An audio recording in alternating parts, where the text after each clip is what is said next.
local state member who was re-elected recently, and it is a delight to have you here, Juliana. And another delight is to say welcome back to Davir Abramovich, who was the inaugural presenter of the Marcus Stone Memorial Address, and it's lovely to have you here again as well.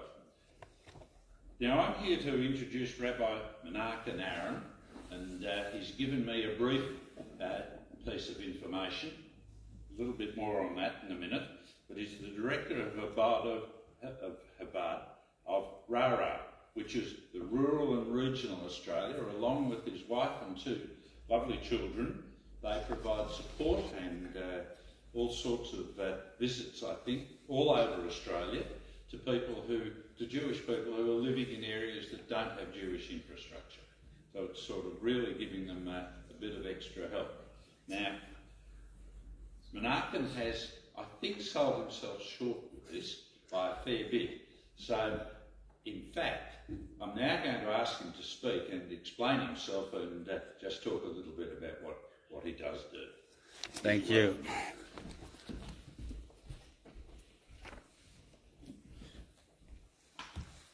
Thank you, John, and thank you for inviting me here, and everybody for coming out, whether from Melbourne or locally, wherever you may be.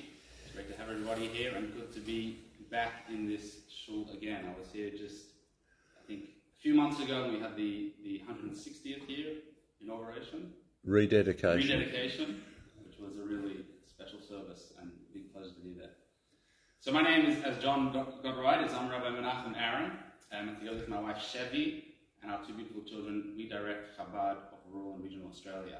So we provide Jewish services to people living in areas that are kind of a little further out there, places like Ballarat and beyond, places that Ballarat, thank God, has a lot of Jewish infrastructure, but certain places we go to don't have a lot at all.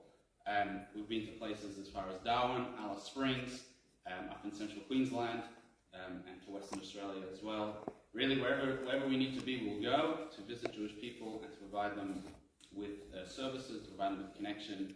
Living in these places can be isolating, and certainly as a Jewish person can be quite isolating, so we're there to provide for them.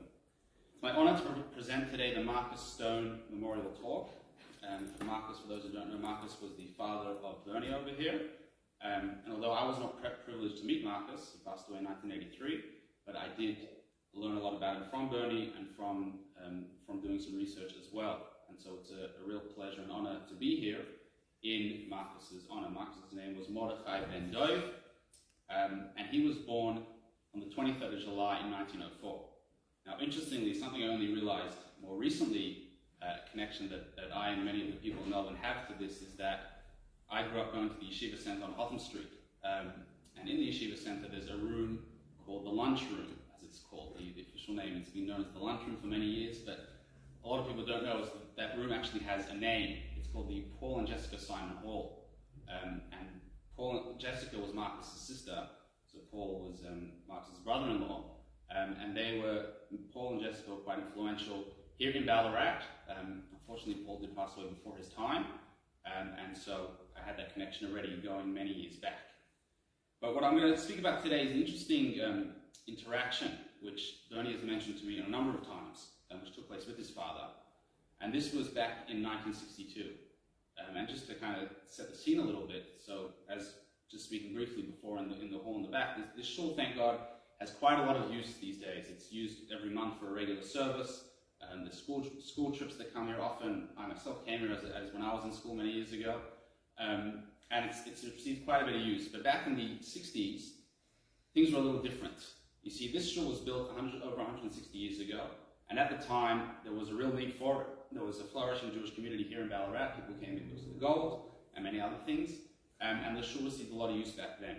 However, after the Second World War, the use started to decline. During the war, there were soldiers that used this shul regularly, but after that, things started to go, things got a little more quiet. And at that time, Bernie's father, Marcus, was really trying to get this shul going again. Now, there was a special visit which took place in 1962, and that was from Rabbi Israel Brody. Rabbi Brody was visiting Australia. He was the rabbi of the chief rabbi of the British Commonwealth, and he came here on a tour. He visited many different synagogues around Australia, There's record of him coming to Hobart and Launceston in Tasmania, and he visited over here as well. And during his visit over here, he said something to Marcus, which really I want to focus on a little bit. And that is that he said that even one congregant is enough to justify conducting a service. You know, you could have a beautiful shul like this, which fits so many hundreds of people, but it doesn't matter. Even if there's only one person here, then that is enough to justify a service. And Rabbi Brody knew what was happening. He saw that this was a shul which had a shrinking attendance, but he said that doesn't matter. As long as there's one person here, that's all we need to go ahead. And I want to share a similar story which took place in Melbourne in a similar vein. That was with Rabbi Chaim Gutnick, who perhaps some of you here may have known, passed away about 23 years ago. Rabbi Gutnick prepared a Torah class. He was an influential rabbi, and he led various different congregations in Melbourne. And he prepared one time a Torah class to teach Jewish women. The topic of the class was family purity. He was teaching them about the mikveh and the significance of that. And despite his best efforts, for whatever reason, the grand attendance of that class was one person. One lady showed up to the class. Now, of course, Rabbi Gutnick proceeded to give the class, but he was somewhat dejected at the turnout. He was expecting, a few more chairs to be filled. And so he was so upset about it that he actually penned a letter to the Lubavitcher Rebbe, Rabbi Menachem in New York, who was his leader of such, and said to him, he was quite disappointed that, he put all this effort in, he put up flyers, he put a bit of work into this, and what did he get? He got one person turning up. He was expecting some sort of encouragement, where does he go from here? Should he continue this? Should he stop? And the Rebbe's reply was quite to the point. The Rebbe said, did you not know that Moses in the Bible, he had one mother, and that was it. And what the Rebbe was telling him is, you don't need to get excited by big numbers. You don't need to get excited by filling seats. If one person is there in front of you, then that is enough for you to go ahead. That is enough for you to give the class, and indeed the class is worthwhile just for that. So today I want to share with you a few stories which illustrate that. People, individuals, just one at a time, enough for them to be there. There's a woman that I know who lives in rural South Australia. She lives in a town by the name of Barra. Perhaps some of people have heard of it, perhaps you have not. We're going to call this woman Rachel for today. Now, Rachel, I've known her for a couple of years, and Rachel is, although she's there, she's the only Jewish person in town. Now, let me tell you, that's not easy. There's no community, there's no shul. Perhaps the most difficult part, there's no one to argue with. It's just her by herself. Imagine that, being the only Jew in town. Really, a big challenge. But for her, she knows what she got to do. Rachel knows that comes Friday afternoon, comes the Shabbat, the Sabbath, it's time to bring in the Sabbath and to light the candles. Now the problem is that in order to light the candles, you need candles. And in Barra, the general store doesn't sell candles. So in order to get some candles, what you got to do, you got to jump in your car, you got to drive half an hour to Clare. Clare is the next nearby town. In Clare, you can pick up some candles and come back home. So this is what Rachel does. Rachel makes sure she has her candles. She may need to drive out of town to get them, but she makes sure that every Friday night, every Friday afternoon, she lights those candles. And many times she tells me about it, and I've told her that, Rachel, these candles that you're lighting, they're probably the only Shabbat candles for hundreds of kilometers around. But she knows that she's got to do that. Now, it's interesting. She lives in a house. I visited her about a year ago. She lives in a house which is one of the first buildings which is built in the town of Barra. It's about 170 years old. And the house is quite interesting. It's got a very, very low entrance, about 5 feet tall. You really got to bend down to get inside. And, you might think that house is the oldest thing in town. It really looks quite old. But it's not the oldest thing in town. The oldest thing in town is the traditions and the connection that she has, which she keeps going every single week. I'll share with you another story which takes us a little further across the country. I was on the phone with a man that I know in Marn Bateman, New South Wales, which is just north of Canberra, about 30 minutes north of Canberra. And this individual was telling me that he recites the Shema every morning and evening. The Shema is a prayer which is central to Judaism, describes the oneness of God, and something which we endeavor to say every single day. And this man, although he was not a religious man, he said that he manages to do that, he has that commitment. And he was telling me this, and I found it quite inspiring and committed myself, so much so that the following week I sent out an email, and I included this story of this man who says the Shema every day and every evening in New South Wales, the region of New South Wales.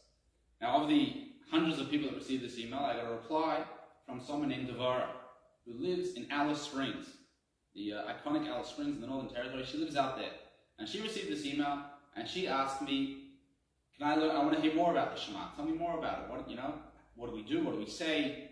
What does it mean? And so I proceeded to tell her. But I asked Devorah, I said to her, I'll be honest, I sent this email to a lot of people, about 700 people. And there weren't many that replied. You were one of the only ones. What was the inspiration for you to want to pick up on this, to want to follow suit? And she told me it's quite simple. She said, about 4 years prior, there'd been a Pesach Seder, a Passover Seder, which had taken place in Alice Springs, which was coordinated by Chabad RARA.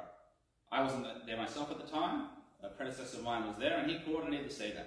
And Devorah tells me that she was sitting at the Seder, about 30, 40 people in a room, and many different things were spoken about at that Seder. One of the things that the rabbi there mentioned was the significance of lighting Shabbat candles. And he said something interesting. He said, not everyone has the opportunity to do this special mitzvah every week. Some people might be busy with work, with other commitments. But he said Judaism isn't all or nothing. If you can do it sometimes, that's good. Sometimes you can't, don't worry, you'll get to it another week. And so from there, Devorah said, I could do that. And she started lighting the candles every week. She couldn't do it every week, but most weeks she did it. She went on to the next step. Came Yom Kippur, the holiest day of the year, which is a fast day in the Jewish calendar. And she managed to fast the entire Yom Kippur. She was that committed. And now she said, I'm calling, and I want to know how to say the Shema. And I actually made a Seder in Alice Springs 2 years ago. It's quite an effort. It's quite an operation to get there with the kosher food and the kosher meat and to set everything up.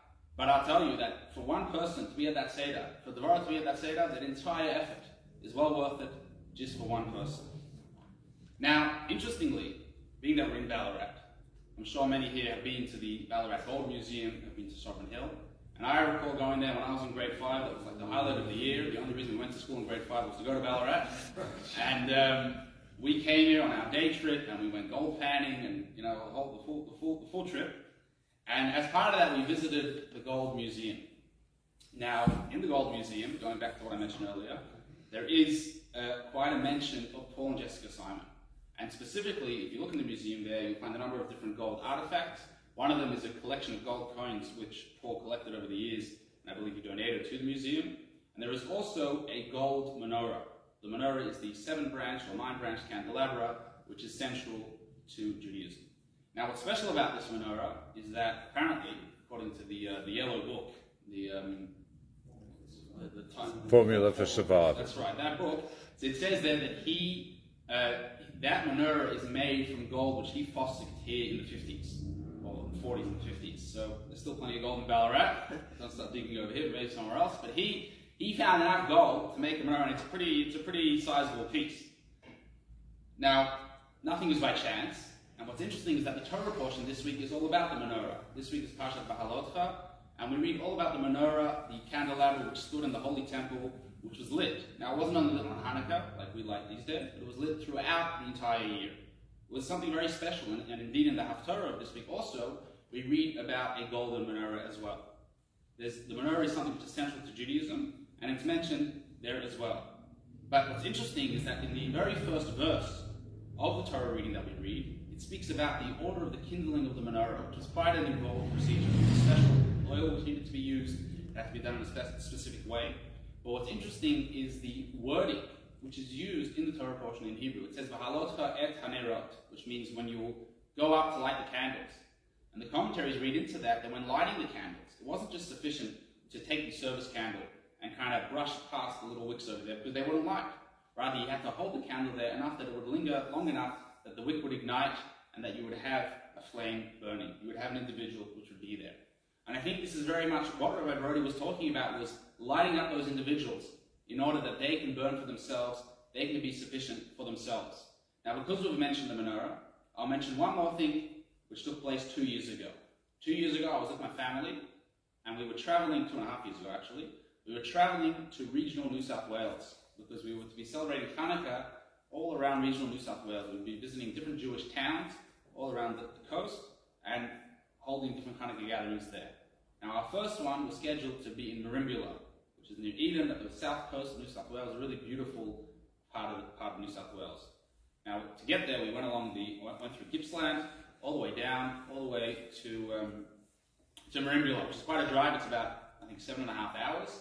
So we stopped along the way, for a lunch break, etc. And one of the stops that we made was in a town called Can River. Can River is he thought Borough was small. Can River has even less people. In 2016, they had about 197 people, and in 2021, they had about 350 people. A very small town. You could probably fit the entire town into the shul if you wanted to. Now, we were there, we were eating lunch, and I remember this quite clearly. We finished up, the kids were running around a bit, and we go back into the car, and we're backing out to go back onto the highway. And as we're going back, as I'm reversing back, I hear through the window a shalom. So I put the window down, and I go back into my spot, and I roll down the window, and I say, "Hey, I'm Rabbi Menachem, who are you?" And this guy introduces himself. He says, "My name is Mark, my name is Mordechai, and I live here. I live in Club Terrace." So, sorry, not Club Terrace, Can River. Club Terrace is next door. So I jumped out of the car, and just like that, in seconds, the Jewish population went from 0.5% to 3%. We had raised the entire population of the town by the 5 people in the car had knocked it up by 2.5%.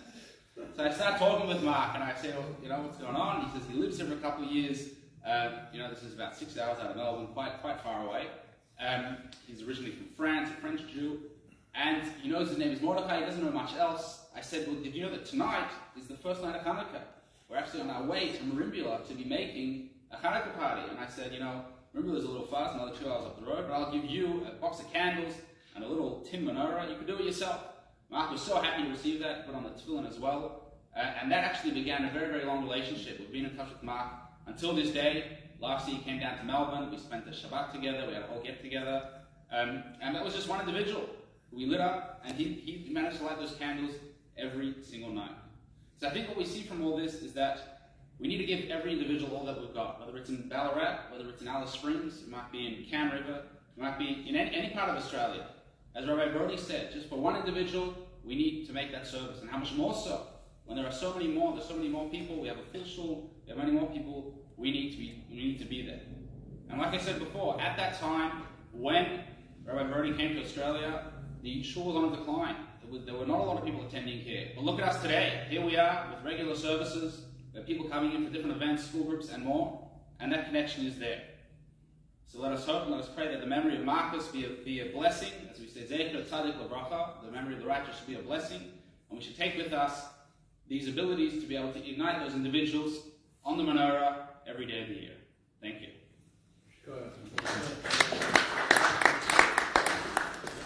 Thank you. Thank you.